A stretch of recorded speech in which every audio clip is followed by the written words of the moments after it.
Hello, everyone. I'm Dr. Ngozi Ezike, and thank you so much for tuning into another episode of More Than Medicine.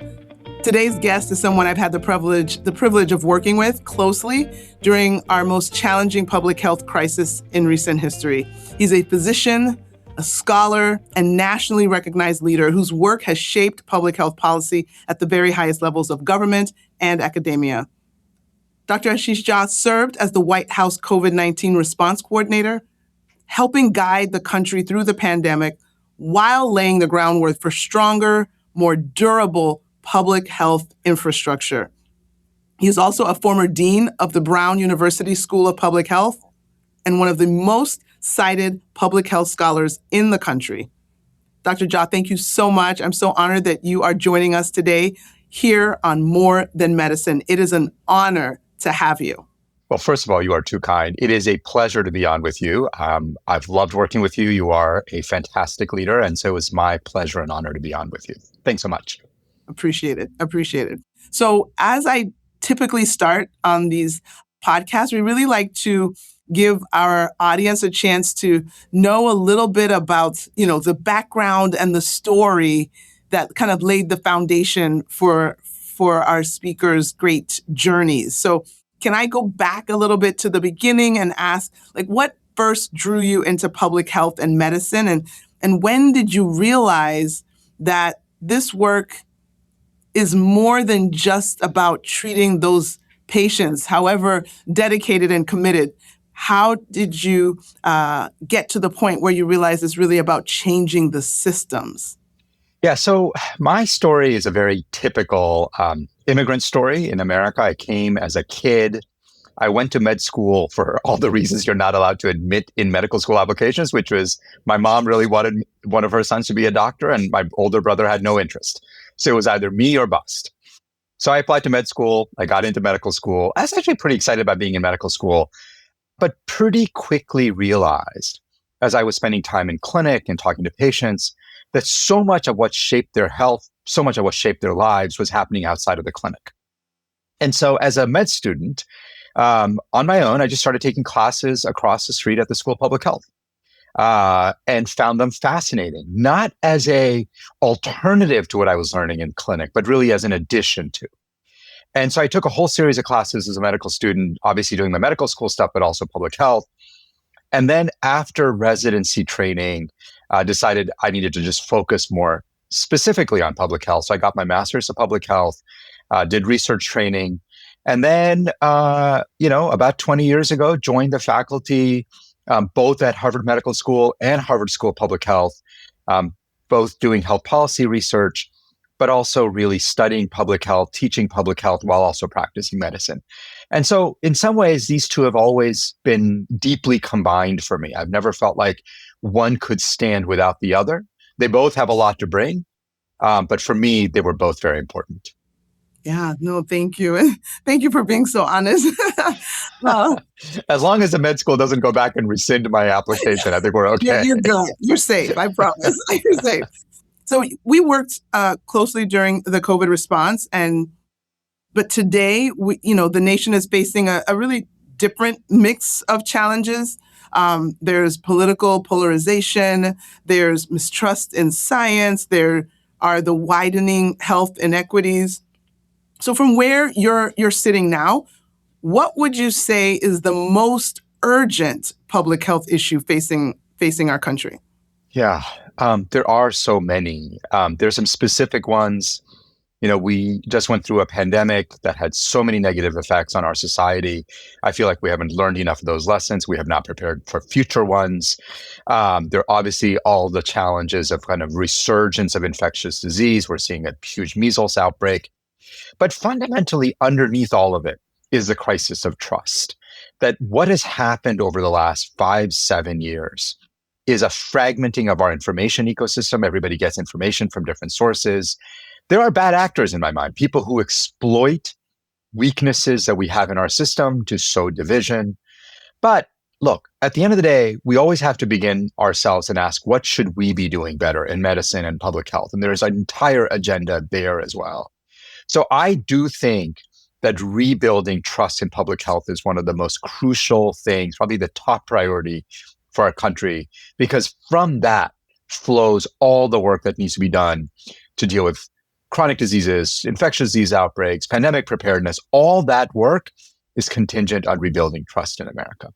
You hit it spot on for sure. Trust has become one of the it's definitely one of the most essential elements of public health, but it's also right now one of the most fragile. So, you know, using your experience, what do you think? I mean, I know that political polarization has helped to corrode that trust. So, how can institutions rebuild that trust with communities, especially the communities that already felt harmed or ignored or used as a political pawn? Like, what can the institutions do to rebuild that? Yeah, it's a good question. And it's both about institutions and individuals and what can we in the public health community be doing. And when I talk to my friends, they often begin by pointing to bad actors who are exploiting those weaknesses. And look, there will always be bad actors. As I said earlier, for me, the most important thing is what should we be doing? Trust is earned. And trust has been lost for a variety of reasons. And I think it begins first by reaching out and listening to people. There's way too much attention paid to should we improve our messaging? Do we need better marketing? I'm like, no. First, you got to get out into the community. You got to talk to individuals. You got to hear what their concerns are, understand what their needs are, and begin to address those. That is, I think, how we rebuild trust. It's not a quick fix. It's not going to get done overnight. But that is the long game that we need to be playing right now. And also having humility that there were mistakes that were made inside public health and medicine during the pandemic. I think most of them were well-intentioned. It was a fast-moving pandemic. None of us had managed something quite like that before. Everybody made mistakes. Acknowledging those and beginning to do that long, hard work of rebuilding trust at this moment is critical, and it begins by listening. I know you often speak about, the durable public health infrastructure and how we need to build that. I don't know if everyone fully gets what that means. Maybe it can be a little bit of an abstract term for some. What does strong public health infrastructure really look like at the community level? And where are the specific areas where you think we may be falling very short? There are a couple of elements I think about. Again, one of them begins with looking at our institutions. We have had some great public health institutions, obviously the CDC, state health departments, one of them, one of the biggest ones that you led, city health departments. Those are really important institutions. In many ways, those institutions, I think, have gotten weaker over the years. Part of it is the issues around funding, but part of it is just mistakes institutions have made. One of the pieces of advice I try to give my friends is this is not the moment to be defending institutions. This is the moment to be looking at institutions and asking, how do those institutions do better? Not just asking for more money. Look, money is always helpful in public health, but asking the questions, how do we build institutions that are more durable and more responsive to the needs of the community? In my mind, there are a couple of elements of that.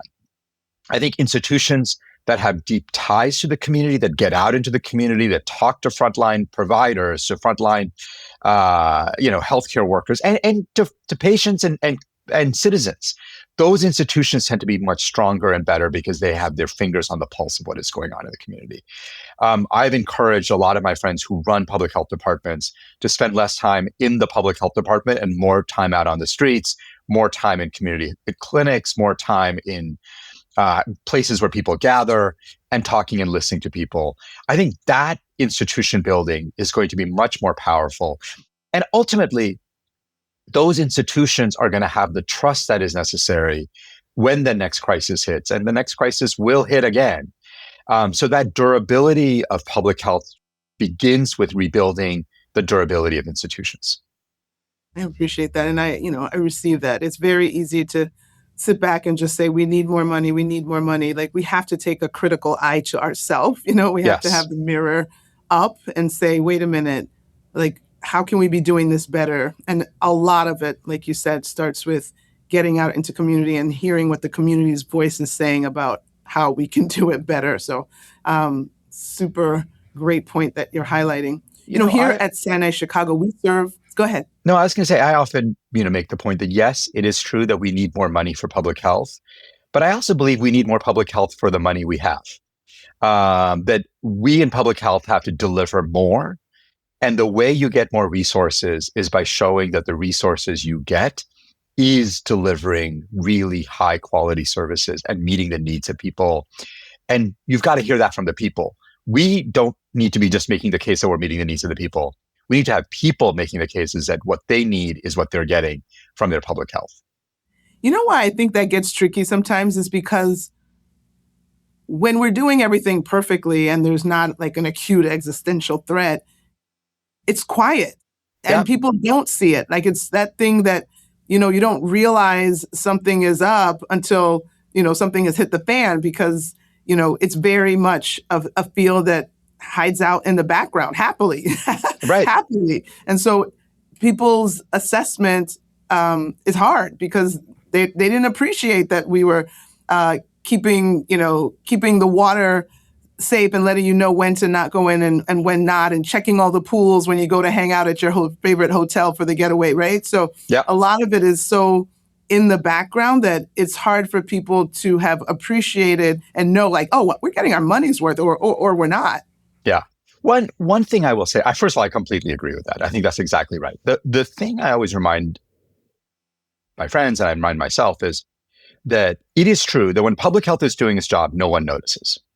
That's what we actually strive for, right?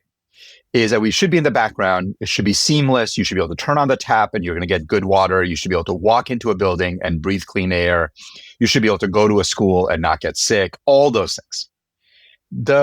There are others, by the way, who face the same challenge. I often remind, like, our intelligence community, CIA, et cetera. One of the things they often tell Congress is when we're doing our job, you don't notice anything bad happening.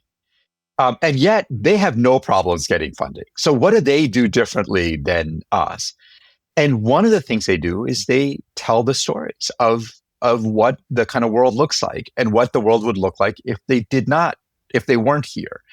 I actually think we have to do a better job of explaining to people and connecting the dots to people between the work we do and the lives they want to lead and how we enable that. We have assumed, I think, for too long that people will automatically appreciate what we do because it's so obvious to us. Well, it may be obvious to us. It is not obvious to everyday Americans who are just trying to put food on the table and get their kids off to school. And so for everyday Americans, being able to explain what public health does, why it does it in a way that's useful for them is absolutely critical, and not just assuming that they'll figure it out on their own.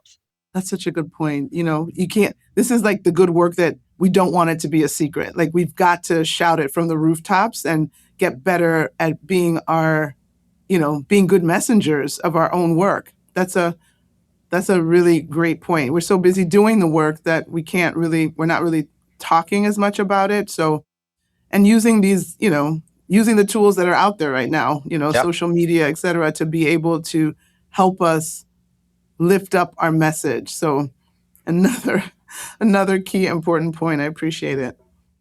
When I think about Sinai Chicago and we're serving our community has long experienced disinvestment and all kinds of structural inequities, health inequities. Let's talk a little bit about pandemic preparedness and biological threats. You already suggested that maybe not all the lessons have we learned or implemented, strategies to deal with. How do we ensure that the efforts that should be undertaken actually protect the communities that we already know are going to be the most at risk, the ones that will be hardest hit? We already know where they are. We already know who they are. They're already experiencing all kinds of difficulties. What do we do to help protect them since we know they're the ones who are going to get hit the hardest? Yeah, that's a great question. I often used to say during the height of the pandemic that we may all be in this together, but we're not all in this together equally. That it is true, the pandemic affected everyone, from the wealthiest to the poorest, but it did not affect everyone equally because the resources and the capacity to respond to that pandemic, to respond to that threat, varied dramatically from community to community. It was one thing if you lived in the nice leafy suburbs and had 4 bedrooms for each of your family members. You could do Zoom by yourself Not to suggest that doing Zoom was a great way to live, but at least it was safe. If you lived in a multi-generational household with 3 generations all under one roof in a single bedroom apartment, that was a very different challenge. And so I think just understanding that is very, very important. Now, the question that you asked, which is much harder, is what do we do about that? That vulnerability is going to exist. And so what that means is right now, in my mind, we should be very focused on building up national protections against future health threats like pandemics, biological engineered threats, because the better we get at preventing those things, the more it will disproportionately benefit people who are most vulnerable. Second is we have to be investing in health infrastructure in those communities. The truth is that it's not just the multi-generational households, but then often the hospitals, the clinics in those neighborhoods and communities are under much more financial stress. Their ability, not that I need to tell you that, running the hospital that you run, they don't get the same set of reimbursements. They don't get the same set of sort of opportunities. From a health policy point of view, we have to do a much better job of that as well. So I think this is a multi-pronged issue. Obviously, there's no simple or quick fix, but a broad strategy on a better job on prevention, and then some targeted efforts on building up capability and capacity in communities that are going to be most vulnerable. That combination is what we need to be doing right now. Amen. I think obviously we're singing from the same hymnal, and the reason I'm here is because I think there's such an opportunity. Health equity is a critical issue for everyone, and I think what we don't get out enough is, I'm here leading, the largest private safety net health system in the state of Illinois, and so we you think, oh yeah, good job for the communities that you're serving, but the communities that immediately get their care by the safety net systems, they're not the only ones that are affected by what we do in the safety net. And I feel like we're not seeing the interconnectedness of this whole health ecosystem. I like to say that, my great partners, Rush Medical System, Northwestern, they can't do what they're doing if I'm not doing what I'm doing over here. Yeah. And so talk to me about how a robust and durable public health infrastructure, including supporting our safety nets, helps impact access, affordability, and outcomes for everyone. Yeah, our healthcare system, and of course, there are 2 sets of issues in my mind. There is the connection between healthcare systems and public health. And the history behind this is interesting because historically, medicine and public health were part of the same community. And then over the last century, we sort of saw fracturing of the two, where the public health community went off on one end, healthcare went off at another end. I actually think in the last 5-10 years, we've seen a coming back together. When public health in some ways failed, we had underinvested, we weren't able to effectively curtail the virus. Guess who had to deal with the consequences? It was the healthcare system. So I think increasingly you're getting recognition from the healthcare system, which is of course a much more financially remunerated and wealthier and powerful, that a weak public health system puts everybody at risk. I think that is sort of one important point. Inside the healthcare system, to get to your question more directly, there are safety net providers. And then let's be honest, there are a whole bunch of providers whose financials just look a whole lot better. Their patients are wealthier. They're generally privately insured. They get better reimbursements. And it is easy to see this as like 2 different islands. But the truth is we all live in one community. When safety net hospitals close, it puts pressure on everybody else. It obviously harms the people who live in those communities the most directly. And the consequences for the broader healthcare system are felt by everybody.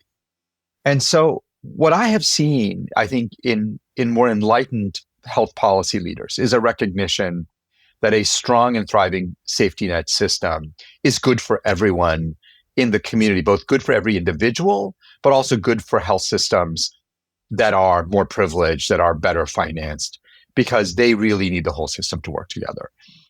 And when safety net hospitals, for instance, collapse or have real financial problems, the spillover doesn't get contained just to that in that safety net. Thank you. I mean, it's true. It's true. I don't think I've sent it to you. I have a TEDx talk, which, really talked about what happens when, invisible systems like, our safety net hospitals, what happens when they go away and the impact that it has on everyone. I'm going to have to share it with you, Please but do. it really speaks to this. I'm so grateful because your work does this, cross connectivity and intersection, bridging both, bridging policy, but actually research, but also real world impact, which is, where the rubber hits the road. And so when we think about the policy choices today that have the biggest potential to either do for good or do for bad, narrow or widen health inequities over the next decade, what do you think those important policy decisions are, and what are the choices that need to be made? Yeah, I think, and you may be surprised by this answer, I think the number one issue that we need to deal with is the extraordinary cost of healthcare in America. And let me lay out why. We are slated to spend 70 to 80 trillion dollars on healthcare over the next decade. The problem with that amount of money is so expensive that it is already putting pressure to curtail health insurance and access. So you have middle class Americans who are struggling to pay for healthcare. You also have poor people losing health insurance. I mean, the One Big Beautiful Bill, as it's called, the one that President Trump signed last July, is the first piece of congressional legislation that I can think of where fewer people will be insured as a result of it. So we are not finally, we are starting to see a rolling back of the progress we've made towards universal coverage. And I worry that as long as healthcare spending remains extraordinarily high, we will see further erosion of coverage. And of course, we know that that will disproportionately impact some people and some communities more than others. So if your number one goal is equity and making sure that every American has a fighting chance at a long, healthy life, irrespective of which zip code they were born into, then I think dealing with the extraordinary cost of healthcare has got to be at the top of that list. Also, one more quick thing. When we see this extraordinary cost of healthcare, the budget pressures it puts on states, what do states do? They turn around and cut education. They cut social services. That is not helpful to the long-term health and well-being of people in general and particularly vulnerable populations. So, it feels a little bit like a funny answer, but I actually think if we don't get our healthcare spending problem under control, we're going to have a very hard time addressing almost any other issue because healthcare is going to eat up more and more of our budget. That's very insightful. And I thank you for lifting that up, because we all know that the costs are just growing exponentially, but the impact of that, we're already seeing some of it now, but it's only going to get worse. And then our typical responses, our knee jerk reactions to cut more, like that's going to just worsen the whole situation. So Yeah. thanks for that highlight. For our listeners who might be in public service, healthcare, community advocacy, might be feeling a little overwhelmed by the scale of the challenges, but we need to give them, some concrete actions that, that can actually move us closer to health justice. What would be some of those concrete actions, advice that we can give to people, boots on the ground now, to help us move in the right direction, closer to the ideal of health justice? Yeah. Well, it's a very hard time right now. I mean, obviously, public health in many ways has been under attack over the last year. We've seen not just financial cutbacks, but we've also seen what I think are often deeply unfair attacks on the public health community, on the motivations. And so it is a bit daunting. As you know, I just stepped down as dean of a public health school. And this past fall, when our students arrived, I told them, I said, this is a hard time to be in public health, and yet I'm proud of them for choosing public health at this moment. Public health, I think, is going to undergo a major transformation in the years to come, and it's going to be led obviously by students, but it's also going to be led by people who are on that front line. So what is my advice for them? I mean, first and foremost, the work that needs to be done has never been more important. So the work has not gone away. Public health has never been about institutions. It has always been about the problems that we are working to solve.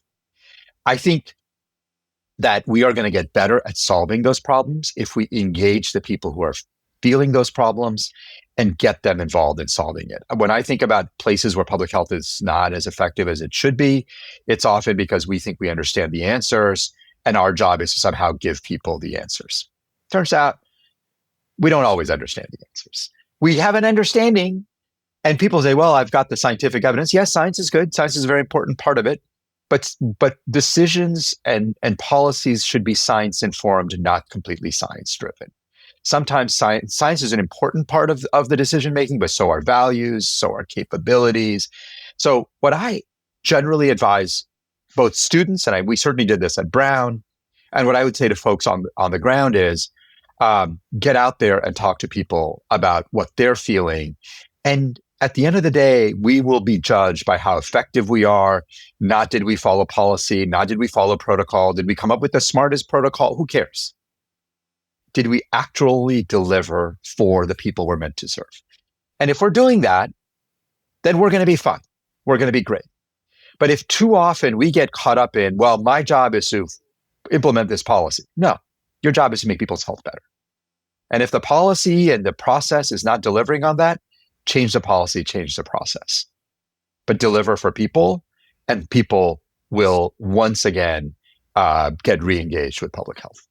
We got to say that again. It's so true. There's a big, and I don't know if people always catch that difference between, science driven, data driven versus data informed or science informed. It can give you a framework, but it can't lead the entire discussion. There are too many other facets. There are real world, situations going on that, we can't just geek out and say, this is what it looks like in the lab or on my calculations. We've got to take it, put it in context, and then figure out what is the best strategy. Appreciate you highlighting that. That is so key. It's really about what is actually needed that's going to get it done. And we don't need to be overly connected and just, tied to this is what I think it should be. And so we just got to do it this way. So yes, being agile.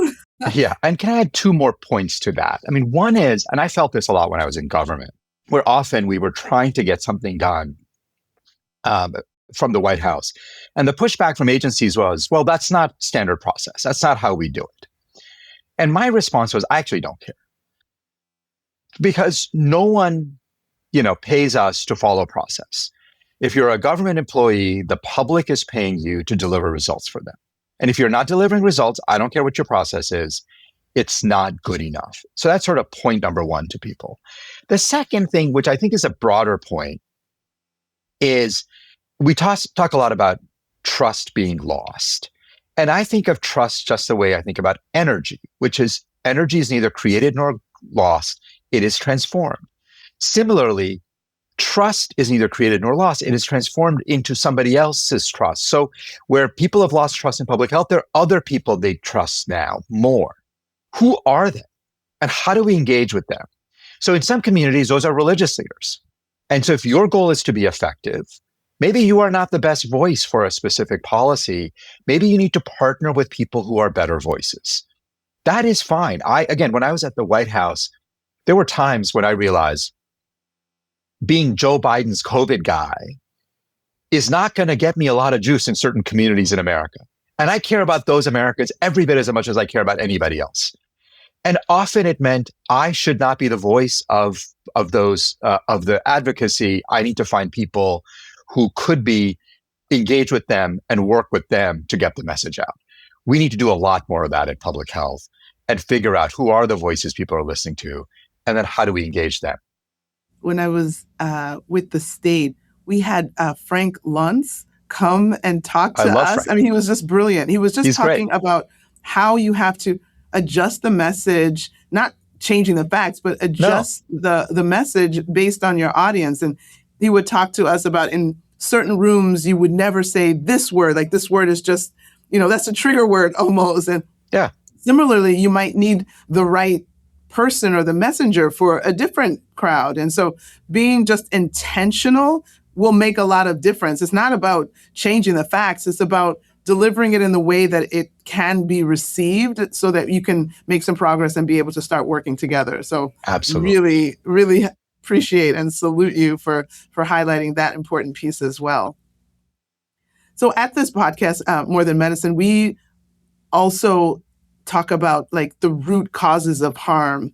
And so, when you think about issues like housing, air quality, the economic security, access to education, do you think those need to be treated as core public health strategies, or are those, side conversations for someone else? Well, look, I think obviously those have a profound effect on public health. The question in my mind is, what do we in public health have to bring to that conversation?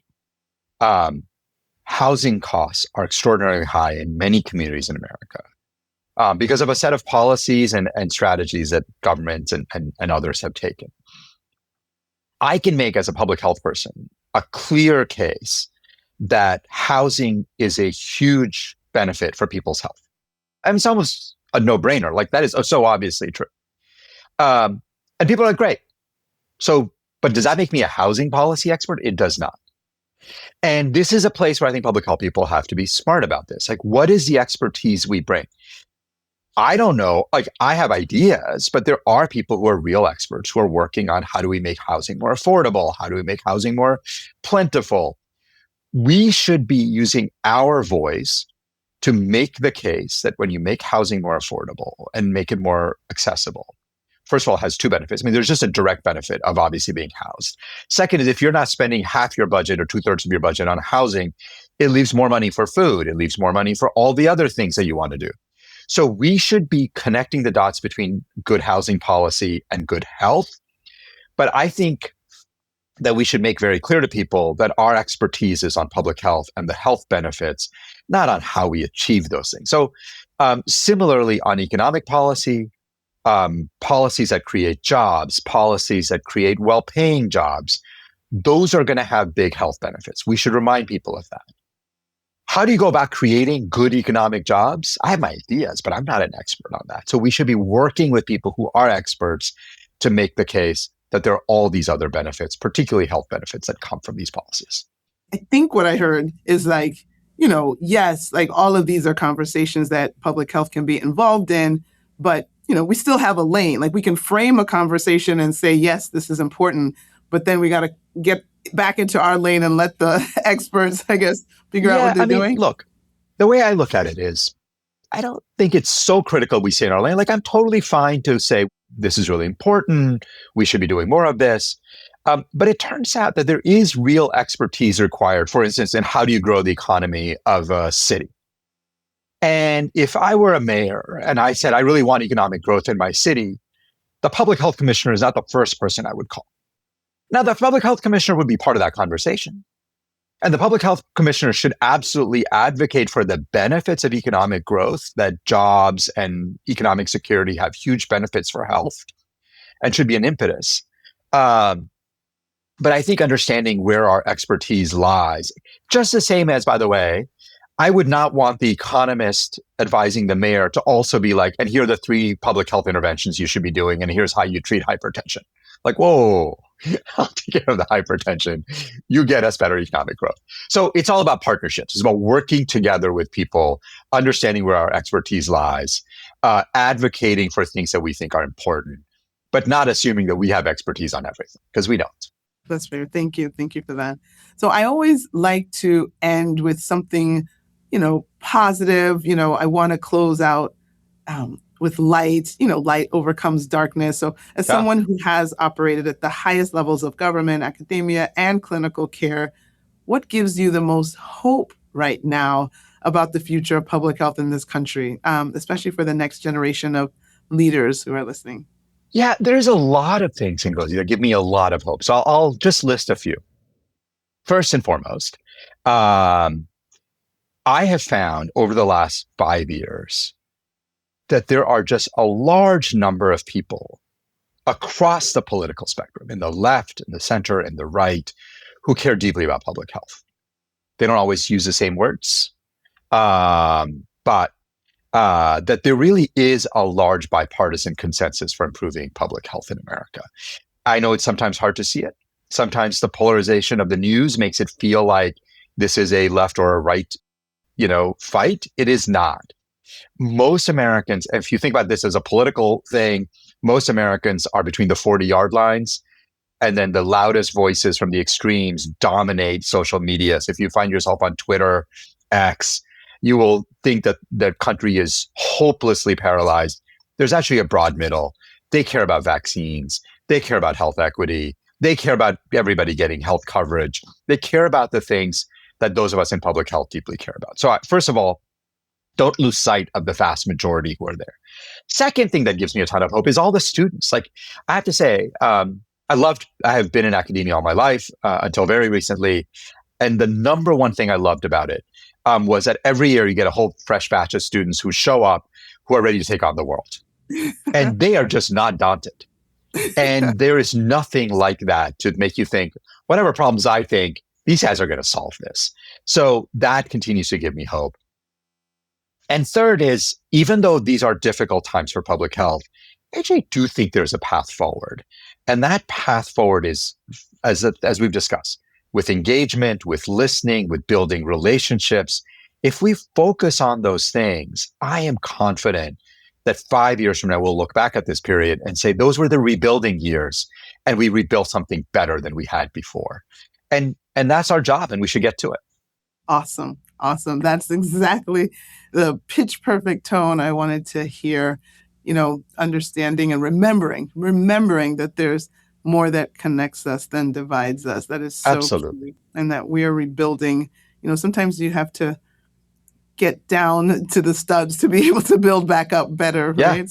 Yeah. I thank you so much for that. Dr. Jha, I am so grateful. I can't thank you enough for joining us today and for your extraordinary leadership, your ability to bridge science and policy with compassion and really putting people at the forefront, especially during our greatest moments of crisis.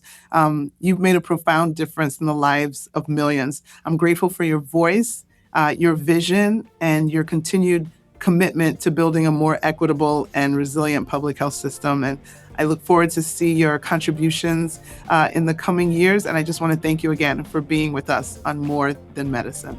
Well, thank you. Thanks for having me back. Thanks for having me here. Maybe you'll have me back again in the future. For sure I will. And because I've told you many times when we've met in person, I'm a huge fan of your leadership, both in Illinois and at the hospital. And we've all got a difficult path ahead of us, but if we work together, we will make things better. So thank you for having me here, and I look forward to more conversations.